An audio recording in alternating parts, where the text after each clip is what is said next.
નમસ્કાર કરું છું. આપ પ્રસન્ન થાઓ. આદિ પુરુષ, આપને હું વિશેષ રૂપે ઓળખવા માંગુ છું, કેમ કે હું આપની પ્રવૃત્તિને નથી સમજી શકતો.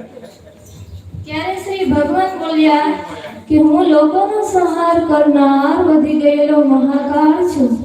અત્યારે આ લોકોનો સંહાર કરવા માટે પ્રવૃત્ત થયો છું. માટે જે પ્રતિપક્ષીઓની સેનાઓમાં રહેલા યોદ્ધાઓ છે એ બધા તારા વિના પણ નથી રહેવાના. એટલે કે તું યુદ્ધ નહીં કરે તો પણ આ સર્વનો નાશ થવાનો છે. માટે તું ઊભો થા, યશ મેળવ, શત્રુઓને જીતીને ધન-ધાન્યથી સમૃદ્ધ રાજ્યોને ભોગવ. આ સર્વ સુરવીરો પહેલેથી જ મારા વડે હણાયેલા છે. હે સવ્યસાચી, તું કેવળ નિમિત્ત માત્ર થા.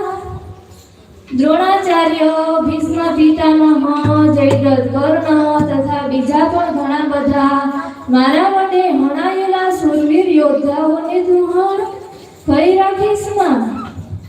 ચોક્કસ તું યુદ્ધમાં વેરીઓને જીતીશ, માટે તું યુદ્ધ કર.